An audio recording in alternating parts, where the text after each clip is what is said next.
Hello, students. Let's just take a moment to look around us. The clothes that you're wearing, the paper in your notebooks, even the electricity that powers our homes. Most of these things are made in factories. Industries are really important, you know? They help our country grow. But there's another side to this story, a hidden cost that we need to understand. And that's exactly what we're going to explore today. In this explainer, we are going to look closely at something called industrial pollution. We'll learn how the very factories that make useful things for us can sometimes release harmful substances into our air, our water, and onto our land. This affects our planet, and of course, it affects our health too. So, let's start with a little question for you to think about. Have you ever wondered, how do the things we use every single day really affect our environment? Our air, our water, and our land? Let's find out the answer together. All right, let's begin. Now, before we go deeper, there are two very important terms that we need to understand clearly. The first one is industrial pollution. It's actually quite simple. It's any pollution that is caused by industrial activities, the work that happens in factories. And this can affect our land, water, air, and it can even be noise pollution. And that brings us to our second term, environmental degradation. So what does this mean? Well, this is what happens because of pollution. It's the damage or the destruction of our environment. So you see, industrial pollution is the cause, and environmental degradation is the effect. Now that we know these basic terms, let's look at the four main types of industrial pollution. We will start with the one that is all around us, the air that we breathe. First, we'll see what causes air pollution, and then we will look at its effects. So, what causes air pollution from industries? Well, you've probably seen smoke coming out of tall factory chimneys, right? That smoke often contains harmful, undesirable gases, things like sulfur dioxide and carbon monoxide. It also has tiny solid particles like dust and smoke. All this comes from burning fuels like coal in factories and from processes in places like chemical plants and paper mills.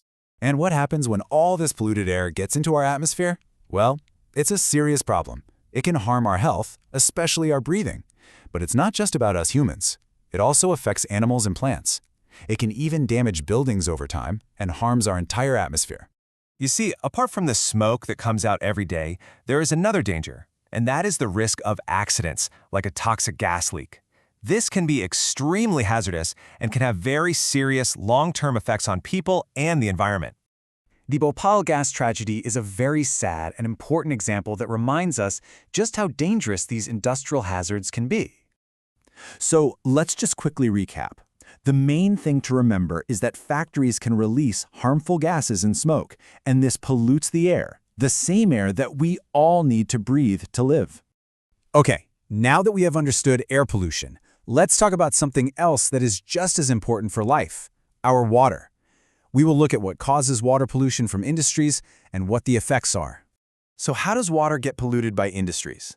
A big problem is when factories release their untreated wastewater directly into our rivers. And this isn't just dirty water. It often contains a mixture of harmful things.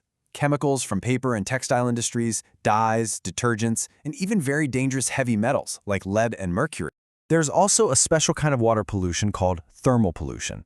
The word thermal has to do with heat. This happens when factories or power plants drain very hot water into rivers and ponds without letting it cool down first. Just take a moment to think about this. What do you think happens to all the fish and the plants that live in a river when, all of a sudden, the water becomes very hot?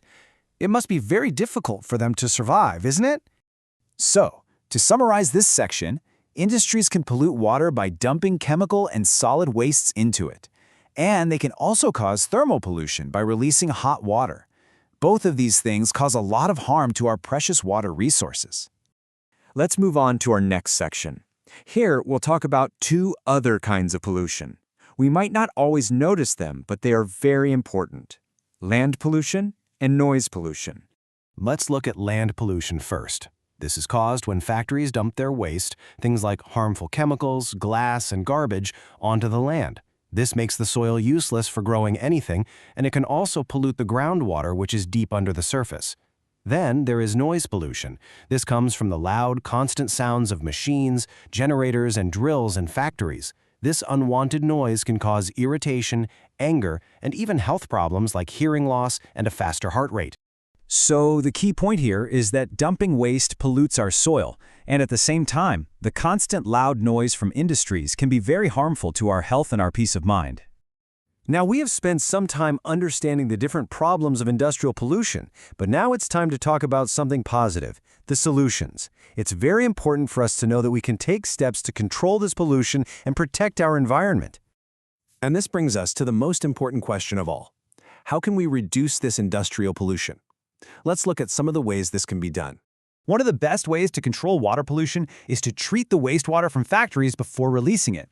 This is usually done in 3 steps. First is primary treatment, where big solid particles are removed mechanically. Second is secondary treatment, which uses biological processes like helpful bacteria to clean the water. And third is tertiary treatment, which uses a mix of processes to make the wastewater clean enough to be recycled and used again.